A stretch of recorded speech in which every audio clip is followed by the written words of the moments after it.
কলার সঠিক নিয়মে কাটিং করেছি, কিন্তু সেলাই করার পর কলার চিকন হয়ে যায়, দেখতে ভালো লাগে না।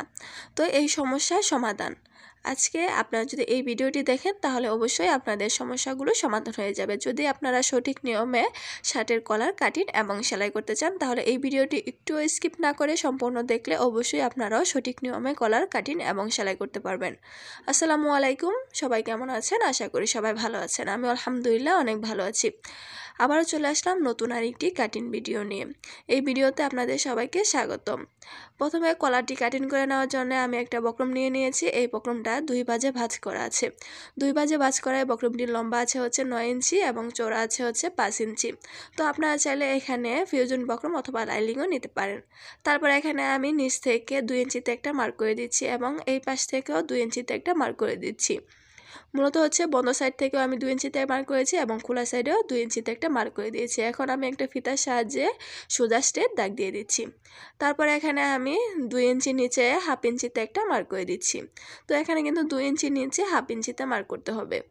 তারপরে এখানে কলারের লম্বার মাপটা নিয়ে নেব। তো এখানে আমি কলারের লম্বার মাপটা নিয়েছি হচ্ছে 15 ইঞ্চি, 2 ভাঁজে 7 ইঞ্চি, 7.5 ইঞ্চি। তারপরে এখানে আমি সোজা একটা দাগ দিয়ে দিয়েছি। তো আপনারা যার জন্য শাড়িটি তৈরি করবেন তার পুরাতন শাড়ির কলার মেপে তারপরে এখানে কলারের লম্বার মাপটা নিয়ে নিতে পারেন। তো এখন আমি শেপ কার্ডের সাহায্যে এই শেপটাকে ভালোভাবে মিলিয়ে দেব, মানে দাগগুলো ভালোভাবে মিলিয়ে দেব। তো আপনারা একটু খেয়াল করে দেখেন তাহলে বুঝতে পারবেন যে এখানে আমি মানে শেপ কার্ডটাকে কীভাবে রেখে তারপরে দাগটা দিয়েছি। তারপরে এখানে আমি ব্যানের চওড়া মাপটা নিয়ে নিচ্ছি। এখানে আমি 1 ইঞ্চি নিচ্ছি। আপনারা চাইলে কিন্তু 1 ইঞ্চিও নিতে পারেন। যদি তার চেয়ে বেশি নেন তাহলে কিন্তু ব্যানটা দেখতে ভালো লাগবে না, একদম চওড়া হয়ে যাবে। তারপরে এখানে আমি এই দাগগুলো শেপ কার্ডের সাহায্যে মিলিয়ে দিচ্ছি। তারপরে এখানে আমি মানে কলারের মাপটা নিয়ে নেব। তো আগে যে মার্কটা করেছিলাম এই মার্ক থেকে ধরে আমি 3.5 ইঞ্চিতে একটা দাগ দিয়ে দিচ্ছি। তো আপনারা মানে যার জন্য তৈরি করবেন সে যদি বেশি চওড়া পছন্দ করে তাহলে মানে কলারটা তাহলে এখানে 3.5 ইঞ্চি নিতে পারেন, আর যদি মানে চওড়া কম পছন্দ করে তাহলে এখানে 2.5 ইঞ্চিও নিতে পারেন। তারপরে এখানে আমি বন্ধ সাইড থেকে হচ্ছে 2.5 ইঞ্চিতে একটা মার্ক করে দিয়েছি। মূলত হচ্ছে গিয়ে কলারের খোলা সাইড থেকে হচ্ছে আপনি যত মানে নেন তার চেয়ে 1 ইঞ্চি কমিয়ে বন্ধ সাইড থেকে নিতে হবে। তারপরে এখানে আমি হালকা একটু উপরে চওড়া করে দিয়েছি, মানে কোনাকুনি একটা শেপ দিয়ে দিয়েছি। আপনারা চাইলে কিন্তু সোজাও রাখতে পারেন। তারপরে এই দাগগুলো মিলিয়ে দেওয়া হয়ে গেলে আমি নিচে ব্যান্ডটা রাখতে হবে হচ্ছে কলার থেকে ব্যান্ডটা মূলত 1 ইঞ্চি মানে লম্বা রাখতে হবে। তারপরে এখানে আমি যে কলারের মাপটা দিয়েছিলাম এর থেকে 1 ইঞ্চি চওড়া নিয়েছি হচ্ছে ব্যান্ড। তারপরে এখানে আমি শেপটা দিয়ে দিয়েছি। তো আপনারা চাইলে এখানে সোজাও রাখতে পারেন। তো আমি এখানে ব্যানের শেপটাই দিয়ে দিয়েছি, মূলত এরকমভাবে দিলে দেখতে ভালো লাগে। তারপর এখানে আমি ব্যানের যে দাগটা দিয়েছি এই দাগটা প্রথমে দাগ বরাবর মানে বক্রমটাকে কাটিং করে নিয়েছি। তারপরে এখানে আমি ব্যান্ডটা প্রথমে কেটে নিয়েছি। এখন আমি কলারের যে মার্ক করেছিলাম এই মার্কের উপর দিয়ে হচ্ছে আমি বক্রমটাকে কেটে নেব।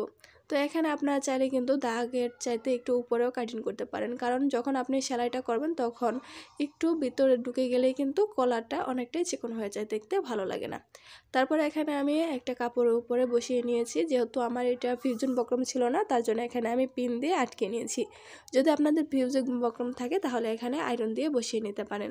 তারপরে এখানে আমি বাকি যে এক্সট্রা কাপড়টুকু আছে এই কাপড়টুকু কেটে নিয়ে ছোট ছোট করে একটা কাট করে দিচ্ছি, যাতে সেলাই করার সময় মানে ফিনিশিংটা ভালো আসে। তারপর এখানে ব্যানের যে নিচের অংশটুকু আছে এই নিচের অংশটুকু আমি প্রথমে একটা ভাঁজ দিয়ে এখানে সেলাইটা করে নিচ্ছি। তো এখানে কিন্তু মুখে মুখে সেলাই দিলে মানে ভালো লাগবে না, একটু চওড়া করে সেলাইটা দিতে হবে, তাহলে কিন্তু এই ব্যানের অংশটুকু দেখতে সুন্দর লাগবে। আর ব্যানের অংশটুকু কিন্তু এরকমভাবেই সেলাইটা করে। তো এই কিছু কিছু জিনিস যদি আপনারা মানে লক্ষ্য রেখে সেলাইটা করেন তাহলে অবশ্যই আপনাদের কলার সেলাই করা একদম সঠিক নিয়মে সেলাইটা হবে। এখন কলারটাকে সেলাই করে নিতে হবে। তার জন্য নিচে আরেকটা টুকরা কাপড় নিয়ে নিয়েছি।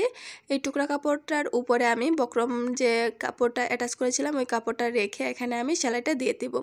তো এখানে কোনার দিক দিয়ে হচ্ছে কোনাটা ভালোভাবে উঠানোর জন্য প্রথমে আমি একটা সুতা দিয়ে দিচ্ছি।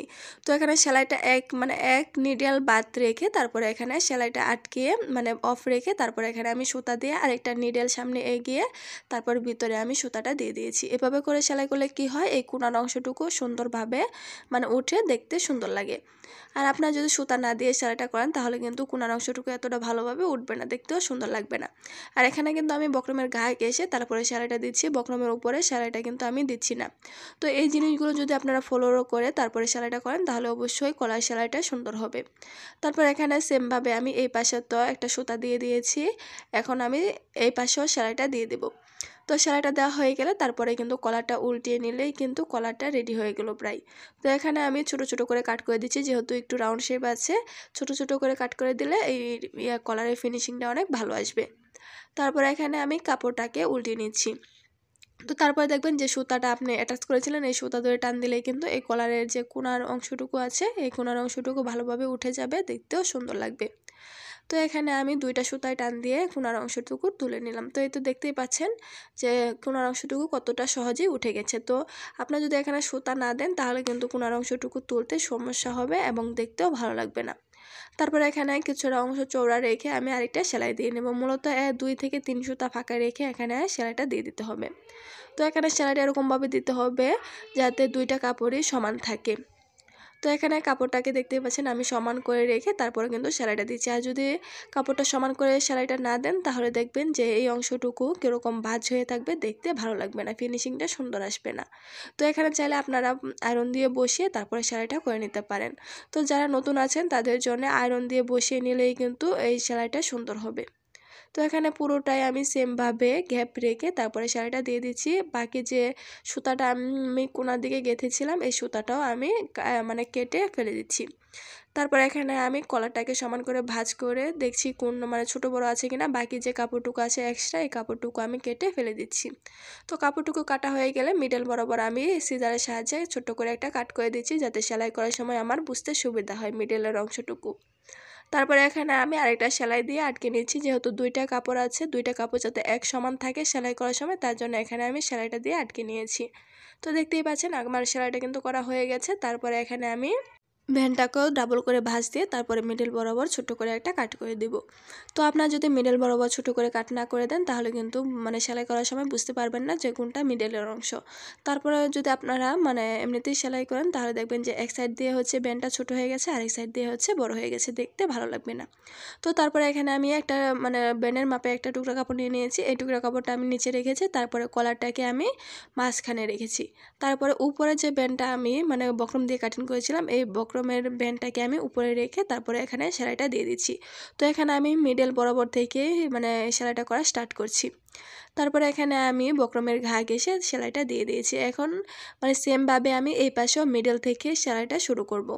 এখানে একটা জিনিস লক্ষ্য রাখতে হবে যে মাঝখানে কলারটা রেখেছি, এই কলারটার ভিতরে যাতে বেশি ভিতরে যাতে সেলাইটা না ঢুকে যায়, তাহলে কিন্তু কলারটা চিকন হয়ে যাবে। তো এই জিনিসটা খেয়াল রেখে যদি আপনারা সেলাই করেন তাহলে অবশ্যই আপনাদের কলার চিকন হবে না, একদম ঠিকঠাক থাকবে। তো সেমভাবে আমি এই পাশেও সেলাইটা দিয়ে নিয়েছি। এখন হচ্ছে গিয়ে বাকি যে কাপড়টুকু আছে এক্সট্রা এই কাপড়টুকু আমি কেটে ফেলে দেব।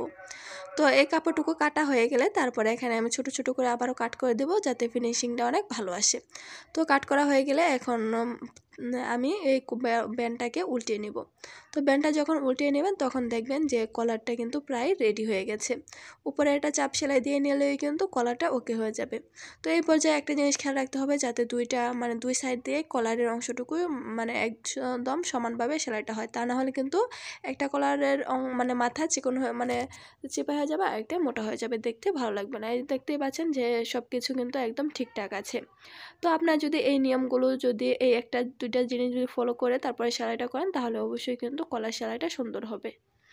তো এখানে কিন্তু আমি আপনাদের সাথে ওই জিনিসটা মানে পুরোপুরি একদম ডিটেলসে শেয়ার করার চেষ্টা করেছি, যেহেতু আমি মানে প্রথমে যে কলারটা সেলাই করেছিলাম এই কলারটা কিন্তু এরকম হয়ে গেছিলো, মানে কলারের বেশি ভিতরে সেলাইটা ঢুকিয়ে দিয়েছিলাম, তারপরে কলারটা চিকন হয়ে গেছে। তো আমি মানে যে জিনিসটা ফেস করেছি এই জিনিসটাই আমি আপনাদের সাথে শেয়ার করেছি।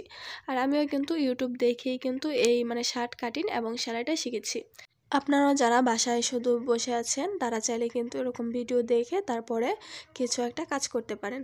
তো দেখতেই পাচ্ছেন যে বাকি যে এক্সট্রা কাপড়টুকু আছে এই কাপড়টুকু আমি কেটে ফেলে দিয়েছি শুধুমাত্র সেলাই করার জন্য 1/2 ইঞ্চি চাইতে কম কাপড় রেখে।